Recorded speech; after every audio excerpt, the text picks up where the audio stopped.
Pengulangan merupakan keunggulan. Semakin sering Anda mengulang keinginan Anda, baik itu di hadapan orang lain, di hadapan diri sendiri, bahkan hanya dalam hati, itu akan menjadi kompas penunjuk arah yang solid. Saya memiliki sahabat yang menurut saya kisah hidupnya sangat inspiratif. Berkali-kali saya meminta izin untuk mengungkapkan namanya dan jalan cerita hidupnya, tapi dia tidak mengizinkan. Hingga akhirnya dia memperbolehkan saya membacakan ceritanya asal tidak menulis namanya atau mengucapkan namanya. Dia adalah contoh nyata pengulangan prosperity conscious dalam pikiran. Dia bisa dikatakan lahir di dunia ini tidak terlalu diharapkan oleh kedua orang tuanya. Ibunya penjaga warung di wilayah Kenjeran, Surabaya, peranakan Cina. Ayahnya pelaut Thailand yang sering lempar jangkar di Tanjung Perak. Singkat cerita, orang tua mereka pacaran, hamil, lahirlah anak ini dari bapak yang langsung meninggalkan mereka berdua tanpa pesan, tanpa apapun. Ibunya sudah cukup kesulitan menghidupi dirinya sendiri, apalagi ditambah bayi mungil ini. Akhirnya dia bekerja serabutan. Tapi anaknya ini tumbuh dengan dua hal di atas rata-rata orang kebanyakan, yaitu otaknya encer dan tubuhnya atletis. Dia hanya menguasai ilmu bela diri jalanan karena wajah orientalnya membuat dia sering dibully, sehingga dia harus survive dengan caranya. Lalu ketika memasuki jenjang perguruan tinggi, dia memperoleh beasiswa. Disinilah 20 tahun yang lalu saya bertemu dan berkenalan dengannya. Dia mahasiswa yang pendiam tapi banyak tanya. Dia tinggal di asrama kampus. Itu saja yang saya tahu. Setelah lama tak bertemu, 5 tahun yang lalu kami tak sengaja ketemu di Singapura. Saya sedang makan siang di hawker center favorit saya, Lau Pa Sat Festival Market. Saya terkejut dengan penampilannya yang rapi dan terlihat sukses. Anda pasti tahu maksud saya bahwa orang terlihat sukses itu mungkin belum tentu sukses. Tapi yang jelas, saya lihat kulitnya bersih, bajunya rapi, wajahnya berseri. Pastinya hasil perawatan jangka panjang. Penampilannya bisa saja santai, tapi siapapun bisa melihat bahwa pilihan busananya menunjukkan bahwa dia memilih merek fashion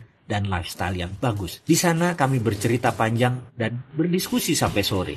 Hingga akhirnya saya diantar ke hotel dengan mobil mewah 2 pintu. Sejak saat itu kami selalu bertemu dan sempat beberapa kali bisnis bersama, walau ada yang harus tutup. Suatu hari saya menyempatkan bertanya hal yang pribadi dengan bahasa dan kalimat langsung. Mas, bagaimana Anda bisa sesukses ini? Dia meneguk minuman favoritnya, tepung. Lalu menjawab, Mas, kami orang miskin. Ibu saya bekerja keras untuk menghidupi saya seorang. Dia bekerja dari pukul 5 pagi hingga pukul 11 malam. Setiap hari sewaktu masuk di asrama, diam-diam saya suka menyelinapkan dia ke kamar. Lalu dia tidur di tempat tidur, saya tidur beralas tikar. Pukul 4 subuh dia menyelinap keluar. Suatu hari kami ketahuan dan kami diusir dari asrama. Kami merantau ke Singapura hingga saat ini. Dan Mas tahu, setiap malam sejak di asrama itu, saya hanya bilang dalam pikiran saya harus kaya, saya harus sukses. Saya harus bisa kasih kenyamanan untuk ibu saya yang semakin renta dan sakit-sakitan. Di kepala saya tidak ada kata lain, hanya kaya, kaya, kaya. Itu saja yang saya ulangi. Saya tidak pacaran, saya tidak main-main, saya hanya baca, saya cari kerja sambilan, saya belajar silat. Semua di kepala saya hanya berpikir bagaimana cara kaya, kaya, dan kaya. Inilah yang membuat apapun datang ke saya. Saya anggap sebagai peluang hingga suatu hari datanglah MMA,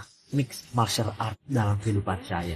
Sebuah show bisnis yang membuat saya dapat ide membuat dojo, sasana, kompetisi, dan acara TV yang sukses di Asia. Sebuah pasar bisnis hiburan yang bernilai 2 billion US dollar per tahunnya. Saya mungkin minoritas, tapi saya founder. Penderitaan masa lalu tersebut membuat saya hanya bisa berpikir kaya dan harus mendapat uang segera demi ibu saya. Baru sekarang setelah saya berdikari, saya buat yayasan amal buat anak-anak yang punya perjalanan hidup keras seperti saya. Saya berikan mereka shelter, perlindungan, dan masa depan buat mereka. Pesan saya ke semua anak cuma satu, fokus pada impian dan terus ulang-ulangi. Demikian pungkasnya.